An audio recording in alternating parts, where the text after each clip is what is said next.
Olá, eu sou o professor Edson Motelho e a gente vai fazer uma conversa aqui sobre refugiados.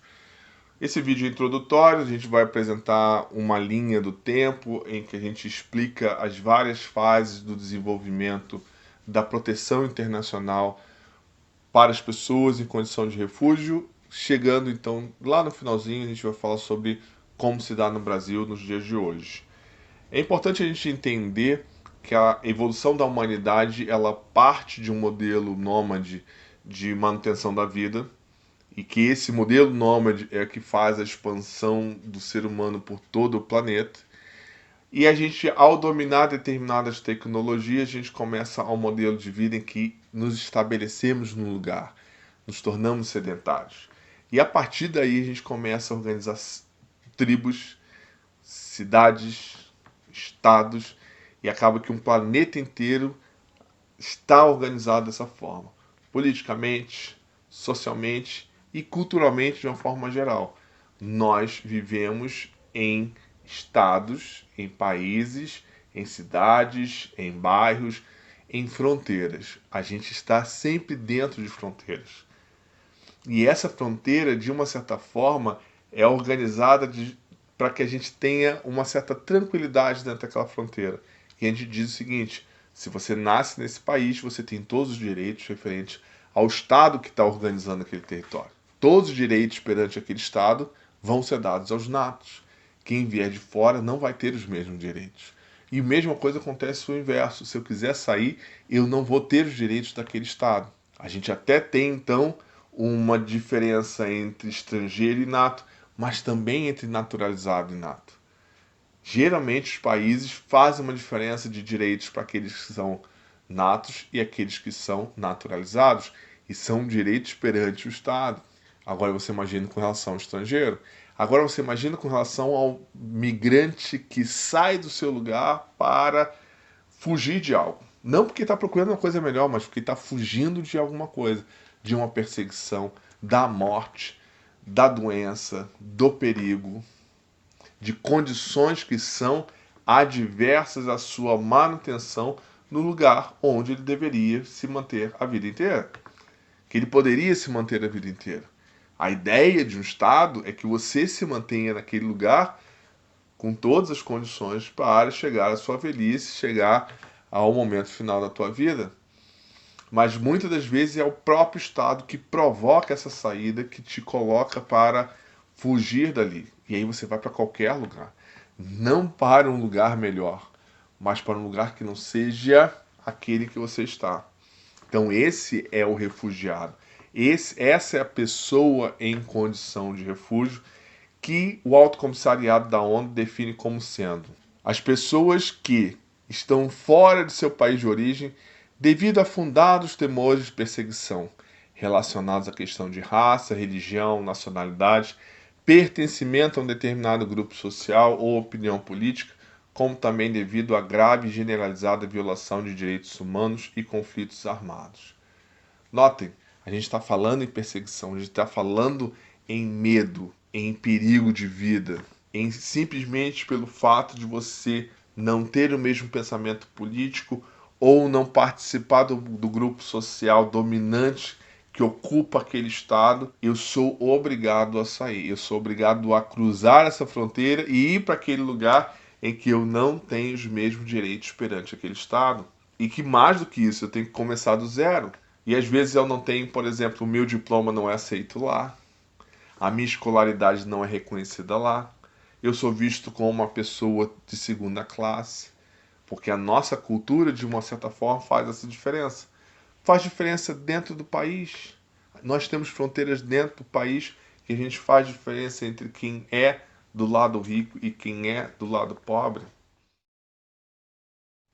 Agora você imagina quando você é de uma situação adversa à vida, não fala o seu idioma, não tem escolaridade reconhecida e que de uma certa forma está tendo que começar do zero.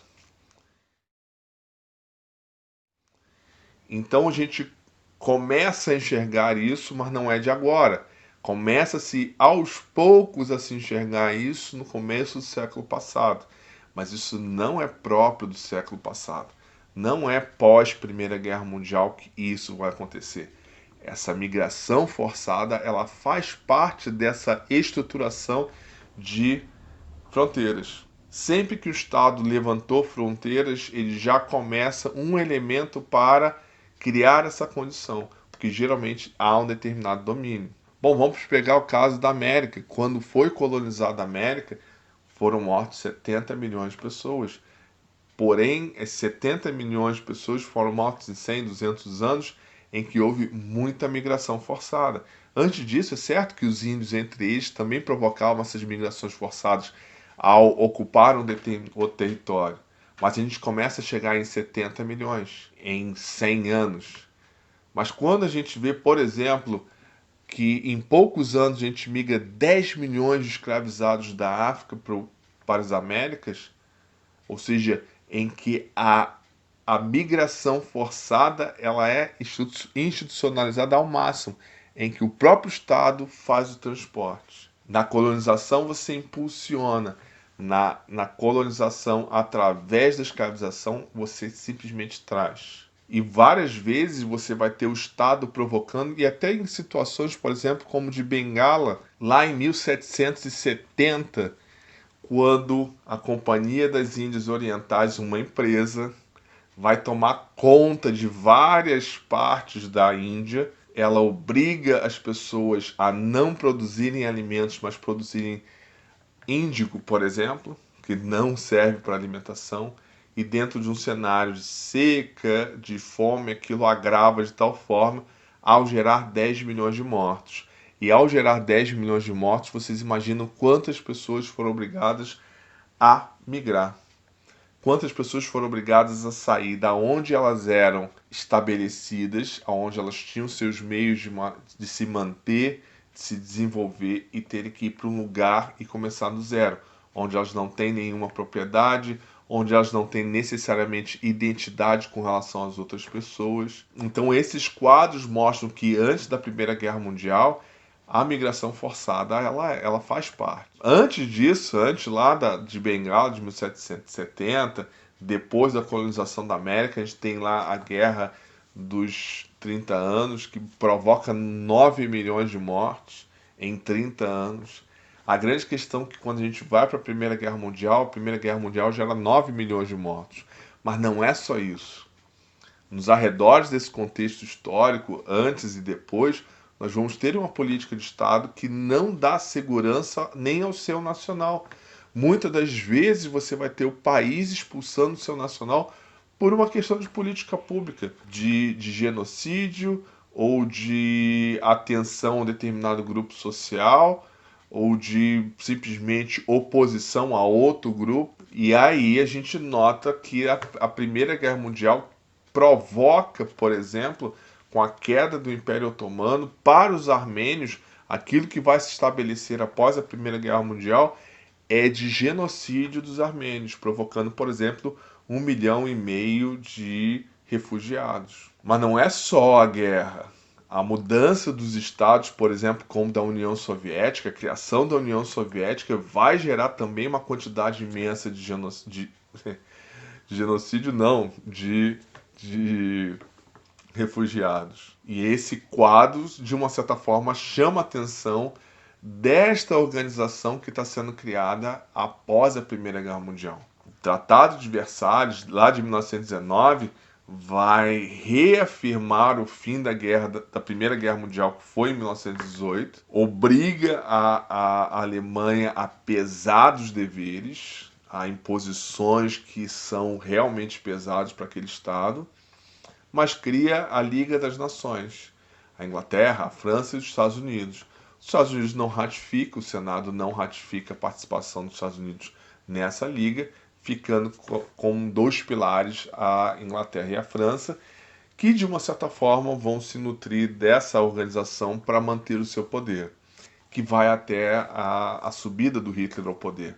E a subida do Hitler ao poder é confrontando todas as decisões do Tratado de Versalhes e o próprio poder da Liga das Nações. Mas até esse início de derrocada da Liga das Nações, sobe uma série de organizações, de órgãos, de escritórios por essa liga que vão germinar aquilo que vão ser órgãos e escritórios na ONU, como a Organização Mundial da Saúde, como a Unicef, como a Organização Internacional do Trabalho e como o Alto Comissariado da ONU para Refugiados. Sai um Alto Comissariado para resolver o problema dos soviéticos que estão sendo expulsos ou que estão fugindo da perseguição política, da morte, da tortura, das barbáries, e depois, logo em seguida, um alto comissariado para resolver o problema dos armênios. Como se a única situação de refúgio, de migração em massa, fossem aquelas. Como se o mundo inteiro não estivesse passando por isso. Como aquela fome de Bengala não estivesse acontecendo em vários pontos do mundo. Mas a atenção da Liga das Nações é a Europa. Ela se pretende universal, mas ela não é universal. Ela é muito pontual. Ela é a Europa. E certamente naquilo que está incomodando os países europeus que estão produzindo seus refugiados, mas numa quantidade pequena, e agora estão sendo obrigados a receber uma massa de pessoas que estão fugindo de situações muito adversas. Então esse é o quadro entre a Primeira Guerra Mundial e a Segunda Guerra Mundial, que vai se agravar, vai ter um novo elemento, que são os refugiados da Alemanha, ciganos, né, judeus, e todos aqueles que a Alemanha coloca como sendo passíveis de serem mortos, de irem para campos de concentração, ou que simplesmente eles expulsam. E aí a gente tem um novo capítulo que vai desembocar na Segunda Guerra Mundial, mas dessa vez com mais de 50 milhões de refugiados. É um número muito impactante. Isso tudo dentro da Europa. E aí a Europa vai lá e tem que resolver esse problema. Pega aquele alto comissariado, reedita, tenta fazer uma organização internacional para refugiados. O pós-Segunda Guerra Mundial saem umas tentativas de criar organizações internacionais. Essa dos refugiados, do comércio. Essa nem do comércio nem dos refugiados vão adiante. Mas pelo menos sai um alto comissariado para resolver aquele problema da Segunda Guerra Mundial. Só que quando chega ali na frente, pouco depois, eles descobrem que aquele alto comissariado e aqueles tratados que foram celebrados não podem resolver apenas aquilo que aconteceu na Segunda Guerra Mundial, mas aquilo que está acontecendo no mundo o tempo todo. Em 2010, 40 milhões de refugiados. Em 2020, quase 80 milhões de refugiados. Em 10 anos a gente dobra. Então esse é o quadro de agora que mostra que lá na década de 60 eles estavam corretos em fazer com que esse alto comissariado não resolvesse apenas o problema da Segunda Guerra Mundial, mas que aquilo fosse permanente, universal e principalmente humanizante. Agora um detalhezinho. Até agora, o que se consegue fazer é apenas documentar essas pessoas. Nós ainda temos fronteiras, ainda colocamos o outro como sendo o outro. Essas pessoas, ao serem recepcionadas da mesma forma como pós Primeira Guerra Mundial, em que se dava um documento para aquela pessoa, não se dá nacionalidade, não se dá cidadania, nem mesmo como naturalizado, nem mesmo reconhecendo mais direitos do que de um estrangeiro. Apenas facilita a entrada e a estadia daquele estrangeiro com a documentação. Vai ter que recomeçar do zero, se virando. Não se faz necessariamente hoje em dia um trabalho profundo de reacomodação dessas pessoas, porque mal se consegue fazer esse trabalho de se colocar essas pessoas em algum estado, porque os estados não querem. Há uma reação nacionalista. O que nós estamos enxergando hoje é um crescente de nacionalismo dizendo que o outro não pode entrar. Quem é nacional daquele país é muito bom, é melhor que os outros, ou pelo menos não vai aceitar qualquer outro que não seja nacional. Esse é o quadro. O nacionalismo, ele, de uma certa forma, é um problema seríssimo, porque ele coloca a fronteira no seu ponto mais alto. Então, essa nossa conversa inicial para a gente começar, então, a falar sobre todos esses momentos que eu acabei de dar algumas pinceladas, tá bom? Até o próximo vídeo, um grande abraço.